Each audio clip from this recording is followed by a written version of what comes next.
आज वर्ण विचार में आगे बढ़ते हैं। 2 वीडियो हो चुके हैं वर्ण विचार से आगे। आप लोग यदि नहीं देखे हैं तो इसके डिस्क्रिप्शन बॉक्स में वो दोनों वीडियो रखा गया है, आप लोग उस वीडियो को देख सकते हैं। अब आगे चलते हैं। वर्ण विचार में हम वर्ण विचार की परिभाषा देख चुके थे, वर्ण के प्रकार, स्वर और व्यंजन इसे भी देख चुके थे। स्वर का विभाजन, मात्रा के आधार पर 3 प्रकार, ओष्ठ के आधार पर 2 प्रकार, नासिक के आधार पर 2 प्रकार और जिह्वा के आधार पे 3 प्रकार, मुंह के खुलने के आधार पे 4 प्रकार ये देख लिए थे। और वर्ण के स्थान पर जो उच्चारण आते हैं, जिस वर्ण में जो उच्चारण आते हैं उस स्वर तंत्र को भी हम देख चुके थे दूसरे वीडियो में। अब देखते हैं वर्ण विचार में 44 वर्ण की व्याख्या हम लोग यहाँ पे कर लिए थे। 33 + 11 स्वर 44।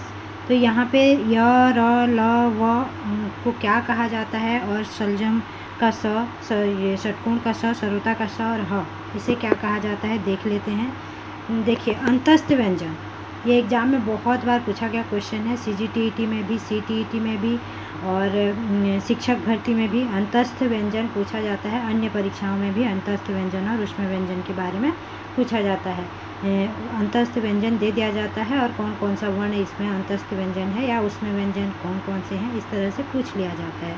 तो ये कभी भी आप लोग नहीं भूलेंगे। मैं ट्रिक के माध्यम से आप लोगों को समझाने की कोशिश करूँगी ताकि आप लोगों को इसमें और कोई दिक्कत ही ना हो।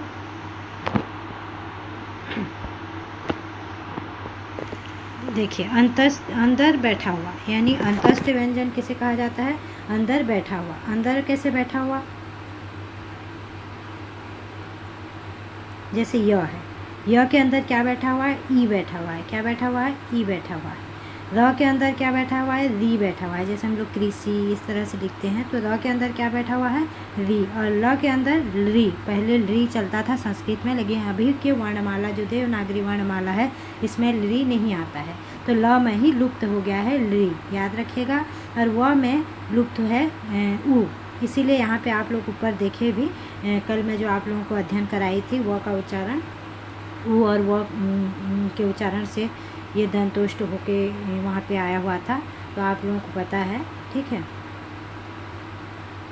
अब देखिए ऊष्म व्यंजन। ऊष्म व्यंजन किसे किसे कहा जाता है? तालव्य स, मूर्धन्य स, दंत्य स और ह। देखिए, इसमें बहुत प्रेशर पड़ रहा है जब हम लोग इसको बोल रहे हैं। तालव्य श, श, श और ह, इसमें बहुत ही जोर पड़ रहा है, उष्मा निकल रही है, मतलब आग की तरह उष्मा निकल रही है, तो इसीलिए इसे ऊष्म व्यंजन कहा जाता है। याद रखिएगा, य, र, ल, व अंतस्थ व्यंजन और श, ह ऊष्म व्यंजन, इसको आप लोग भूलना नहीं है। यदि आप लोग मान लीजिए अंतस्थ व्यंजन और ऊष्म व्यंजन में अधिकतर कन्फ्यूजन ये होता है कि अंतस्थ व्यंजन में श आएगा या फिर ऊष्म व्यंजन में श आएगा। इसमें आप लोगों को अंतस्थ व्यंजन बोलते ही आप लोग अंदर छुपा हुआ, यदि एक भी चीज़ आपको अंदर छुपा हुआ याद आया, जैसे र से ऋषि, ऋषि आपका छुपा हुआ है, तो आप लोग जान लीजिए य, र, ल, व एक ही लाइन में जो भी हैं वो सब अंतस्थ व्यंजन ही होंगे। ऊष्म व्यंजन श, ह, ये ऊष्म व्यंजन होंगे। इसी तरह से हम लोग देख चुके इसको 33 व्यंजन और 11 स्वर, यानी कि 44 वर्ण। अब आगे देखते जाएंगे, क्योंकि 52 वर्णों की देवनागरी लिपि हिंदी में 52 वर्ण होते हैं, तो 52 वर्णों के बारे में हम लोग व्याख्यात्मक रूप से बहुत ही अच्छे से एक एक वर्णों की जानकारी हम यहाँ पे लेंगे वर्ण विचार में। अब देखते हैं संयुक्त व्यंजन, यानी 44 स्वर और व्यंजन हो गए। अब संयुक्त व्यंजन, यानी 2 व्यंजनों के मेल से जो अक्षर बनते हैं उसे संयुक्त व्यंजन कहा जाता है। तो संयुक्त व्यंजन कौन कौन से हैं देख लेते हैं। ये भी परीक्षाओं में पूछा गया क्वेश्चन है और हमेशा पूछा जाता है, चाहे वो CGTET हो, CTET हो, चाहे अदर स्टेट की TET हो। क्ष, त्र, ज्ञ, स्र, ये संयुक्त व्यंजन होते हैं। 4 प्रकार के होते हैं संयुक्त व्यंजन, क्ष, त्र, ज्ञ, स्र। हर परीक्षाओं में ये पूछे जाने वाले क्वेश्चन हैं और हमेशा पूछे जाते हैं, और नहीं भी पूछे जाएंगे तो जैसे आप लोग हिंदी साहित्य का अध्ययन कर रहे हैं और हिंदी साहित्य में हम हिंदी का टंकण करते हैं अपने, आजकल ऑनलाइन का ज़माना हो गया है, मोबाइल में जब हम लोग हिंदी में टाइपिंग करते हैं तो उस टंकण को, उस टाइपिंग को देखा जाए। क्ष, त्र, ज्ञ, स्र, ये चारों टाइपिंग मिस्टेक हो जाते हैं, नहीं आते हैं, कैसे नहीं आ रहे हैं, क्यों नहीं आ रहे हैं, ये कन्फ्यूजन हमें रहती है, क्योंकि ये संयुक्त व्यंजन है। 2 व्यंजनों के मेल से यह अक्षर बनते हैं, क्ष, त्र, ज्ञ, श्र। तो 2 व्यंजन कौन कौन से हैं जो संयुक्त व्यंजन बन रहे हैं, ये यदि हमें जानकारी नहीं होगा, या फिर मान लीजिए हम लोग पढ़े भी हैं लेकिन भूल गए हैं, तो आज पढ़ेंगे इसको ट्रिक के माध्यम से, जो कभी भी आज से और कभी भी आप लोग इस चारों संयुक्त व्यंजन को कभी भी नहीं भूल सकेंगे। चाहे आप लोग टाइपिंग करें या कुछ भी, आप एक बार जाके टाइपिंग करके देखिएगा, इसके माध्यम से आपका क्ष, त्र, ज्ञ, श्र बहुत ही आसानी से आ जाएंगे। अब देखते हैं क्ष इस तरह से लिखा गया है, तो हम यदि इसको पलट दें, इसको इस तरह से पलट दें, इस तरह से, तो यह क्या बन जाएंगे, क बन जाएंगे। देखिए यह क्या बन जा रहे हैं, क बन जा रहे हैं। और ये इस तरह से जो है, इसमें ऐसे दे दिया जाए तो ये क्या बन जाएगा, हम लोग का मूर्धन्य श बन जाएगा, जिसको षटकोण का स भी कहा जाता है। मूर्धन्य श और क, तो क का ये आधा हो गया, और आपका जो स है वो कौन सा स लगेगा, मूर्धन्य श। तालव्य श या दंत्य श नहीं लगेगा, मूर्धन्य श लगेगा। ये किस तरह से लगेगा, आपको ट्रिक के माध्यम से मैं जानकारी दे दिया आप लोगों को, ठीक है। अब देखिए आगे, त्र कैसे बनेगा, त्र, त और र, त और र, त प्लस र। ये आप लोगों के उच्चारण में ही समझ में आ जा रहा है, फिर भी ट्रिक के माध्यम से आप लोगों को बता दे रही हूँ। ये आपका क्या हो गया, त्र। तो ये आधा त, आपका ये क्या है, आधा त, जैसे हम लोग ऐसे इस तरह से लिखते हैं, कुत्ता, कुत्ता लिखे, तो ये आधा तो, फिर आपका पूरा तो ये आधा तो इस तरह से हो जा रहा है, तो ये आधा तो आपका मान लीजिए, ये आधा तो, फिर आपका क्या हो जाएगा,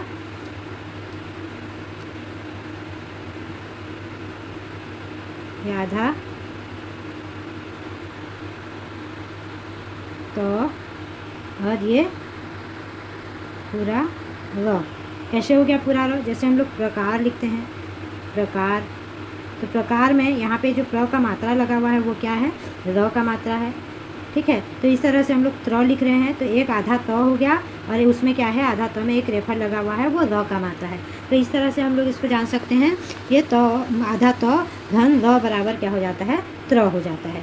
अब देखते हैं ज्ञ को, ज्ञ किससे किससे बनता है, ये बहुत ही कन्फ्यूजन है। और जब हम लोग टाइपिंग करते हैं, आप लोग देखिएगा, ज्ञ यानी ग उच्चारण करते हैं, और आप लोग क्या करते हैं, जी करते हैं, जिसके कारण आपका नहीं हो पाता है। ज्ञ में आपका क्या करेंगे, GAY इस तरह से, या N डाल देंगे, और ये सोचेंगे कि ज्ञ आ जाएगा, तो ज्ञ नहीं आता है, तो आप लोग बहुत ही परेशान रहते हैं कि ज्ञ क्यों नहीं आ रहा है। जैसे देश हिंदी कीबोर्ड आप डाउनलोड किए हैं, और ज्ञ का उच्चारण इस तरह से कर रहे हैं, GA मतलब तो ग होता है, हम लोग जानते ही हैं, लेकिन नहीं, ये क्या हो जाएगा, जौ, क्या हो जाएगा, जौ, याद रखिएगा, क्या हो जाएगा, जौ हो जाएगा, आधा जौ प्लस।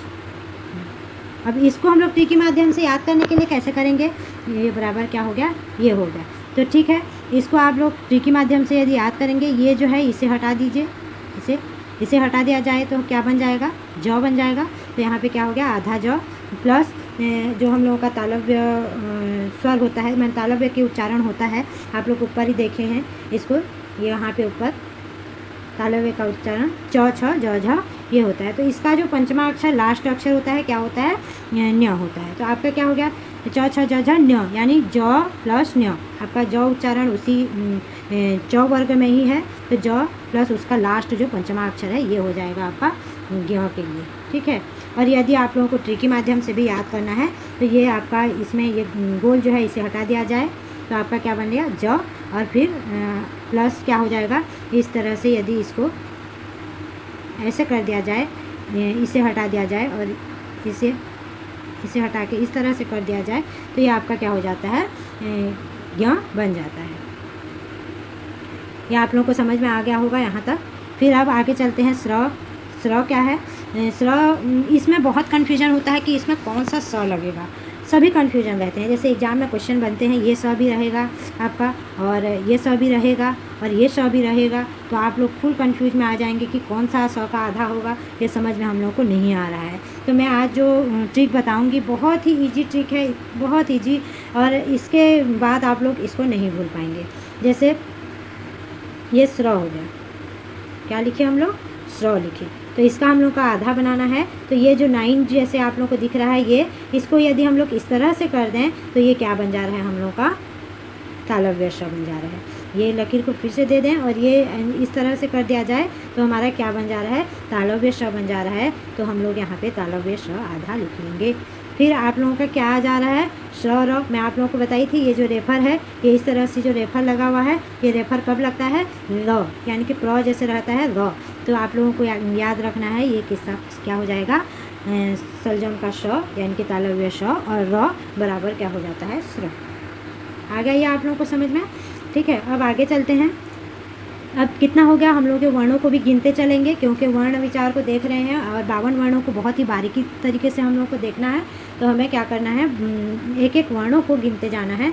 तो 33 व्यंजन देखे थे, फिर 11 स्वर बराबर कितने हो गए थे, 44। फिर अभी 4 संयुक्त व्यंजन देखे, कितने हो गए, 48 वर्ण हो गए। अब देखते हैं अयोगवाह वर्ण। अयोगवाह क्या हो जाता है, ये सभी कन्फ्यूजन हो जाते हैं और एग्जाम में भी गलती कर बैठते हैं। तो ध्यान रखिएगा, अयोगवाह यानी शब्दों से ही, अक्षरों से ही पता चल जा रहा है, अ से बाहित होने वाला। अयोगवाह यानी अ से बाहित होने वाला, अयोगवाह यानी अ से बाहित होने वाला क्या है, अयोगवाह यानी अ के बिना ये नहीं बाहित हो सकता। अंग और ये क्या है, अह, यानी देखिए अ से बाहित होने वाला वर्ण है ये अ से बाहित हो रहा है, अंग लग रहा है, अ से बाहित हो रहा है, ये विसर्ग लग रहा है इसमें, तो अह हो रहा है।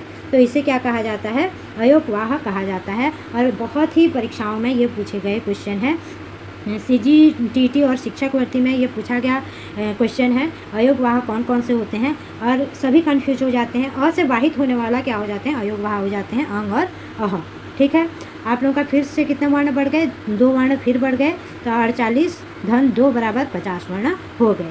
अब देखिए और 2 वर्ण बचे, क्योंकि हमारे देवनागरी लिपि में 52 वर्णों की चर्चा की जाती है और इस 52 वर्णों की भी जानकारी आप लोगों को चाहिए। तो मैं एक पेज में आप लोगों का वीडियो अपलोड कर दूँगी, शॉर्ट वीडियो में अपलोड कर लूँगी ताकि आप लोग उस पेज को देख लीजिएगा। उक्षिप्त क्या हो जाते हैं, अड़ और अढ़। आप लोग हमेशा देखे हैं ड से डमरू और ढ से ढक्कन, ये होता है। लेकिन इसमें यदि बिंदी लग जाए नीचे तो आपका अड़ और अढ़ हो जाता है। क्या हो जाता है, अड़ और अढ़ हो जाता है। तो इसी तरह से ये अड़ और अढ़ क्या होते हैं, उक्षिप्त व्यंजन कहलाते हैं।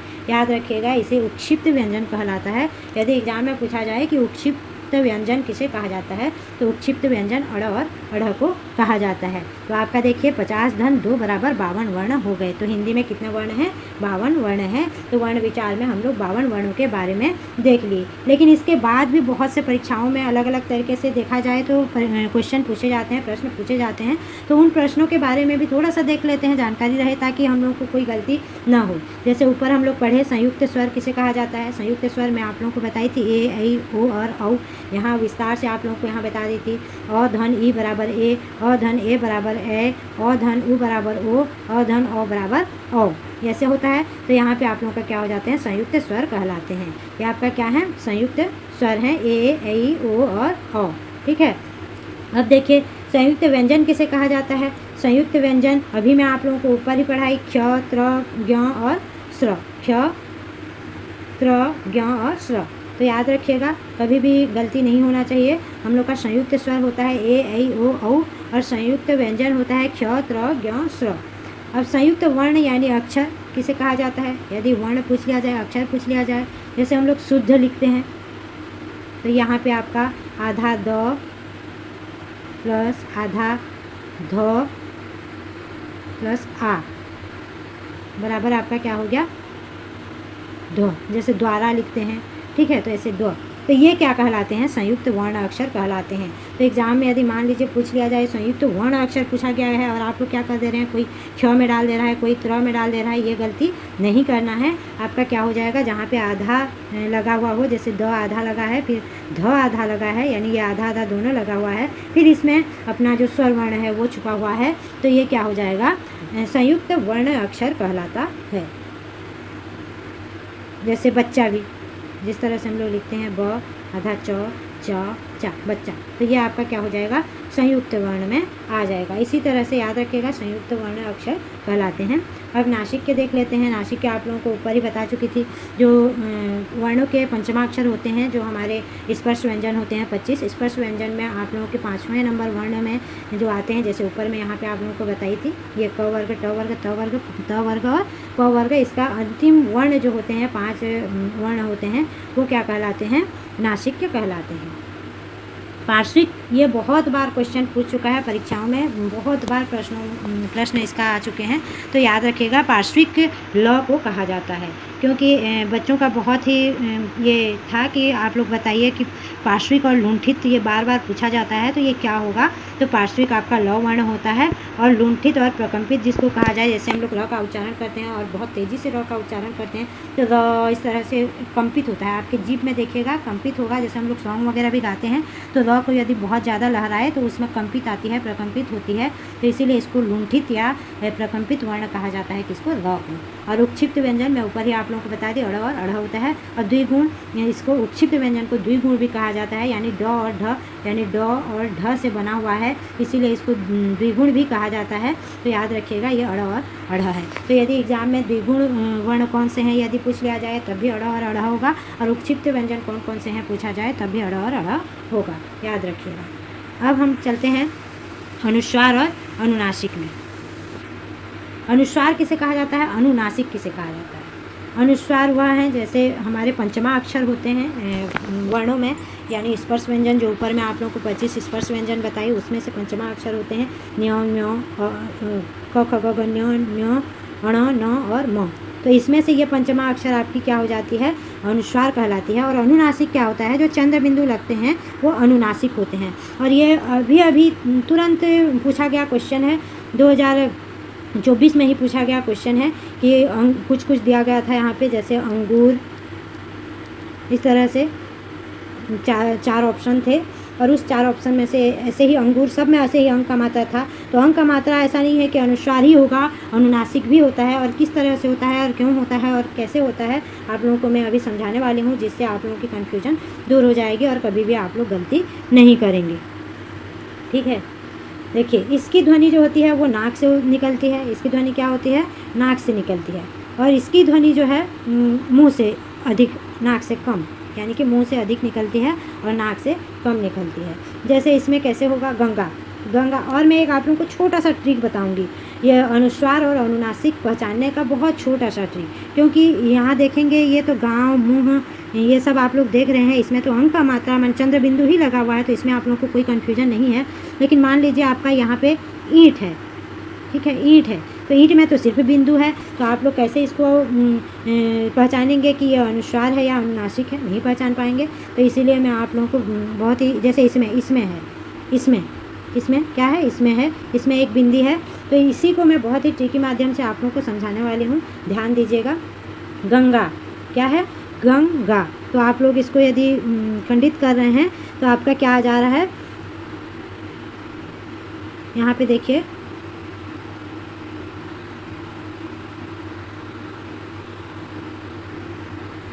डंडा, डंडा देख लेते हैं, ड आधा अण और फिर क्या है, डा है, इस तरह से बन रहा है, तो ये आधा अण आ गया। तो आप लोग देखिए ट ठ ड, जो ट वर्ग होता है हम लोग का ट वर्ग, तो ट वर्ग में कौन कौन से आते हैं वर्ण, जो है ट ठ ड ढ, ट ठ ड ढ और अण, ये आते हैं। तो आप लोगों का देखिए डंडा, ड है, तो उसके बाद आप लोगों का बिंदी है यहाँ पे, डंडा, यहाँ पे आपका बिंदी है, और फिर डा है। तो डा, जो डा है लास्ट में, उस डा के पंचमा अक्षर को आप लोगों को देखना है। जैसे यहाँ पे आप लोगों को और एक उदाहरण समझाने के लिए बता रही हूँ, जैसे यहाँ पे चंचल है, यहाँ पे देखिए चंचल, च में अंक का मात्रा है, तो इसके बाद जो है च, क्या है, च, तो च का पंचमा अक्षर क्या होता है, ये होता है। तो आप लोग उसका विच्छेद करना है, तो कभी भी गलती नहीं करना है। पंचमा अक्षर ये है तो चंचल, तो आप लोगों का क्या हो जाएगा, अनुस्वार हो जाएगा। आप लोगों को फिर भी यदि समझ में नहीं आ रहा है तो मैं गंगा का बता के दिखाती हूँ। ग अंक का मात्रा दिया हुआ है और गा दिया हुआ है, तो ये गा क्या आ गया, क वर्ग में आ गया। क वर्ग में हम लोगों का कौन सा पंचमा अक्षर होता है, ये होता है, तो ये आपका क्या हो जाएगा, यदि आपको उसको खंडित करना है तो ये लग जाएंगे। याद रखिएगा, पंचमा अक्षर जिस भी वर्ण का और पंचमा अक्षर यदि बीच में लग जाए तो वो आपका अनुस्वार हो जाता है। और अनुनासिक में क्या हो जाते हैं, इस तरह से पंचमा अक्षर नहीं लगते हैं। जैसे एक उदाहरण के लिए मैं आप लोगों को बता दूं, इसमें में एक बिंदी है, लेकिन ये आपका अनुस्वार नहीं है, अनुनासिक ही होगा। और कैसे होगा, क्यों होगा, किस लिए होगा, मैं आप लोगों को बताती हूँ। जैसे मान लीजिए यहाँ पे मात्रा है, अ है और आ है।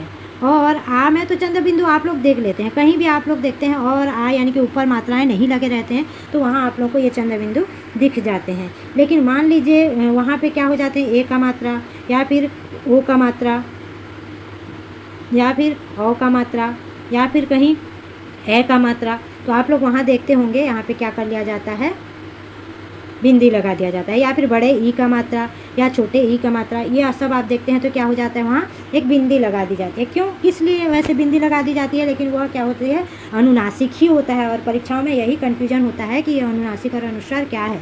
तो मान लीजिए ऐसे मात्रा दे दिया जाए तो हम इस तरह से चंद्र बिंदु करेंगे तो क्या सुंदर दिखाई देगा, नहीं।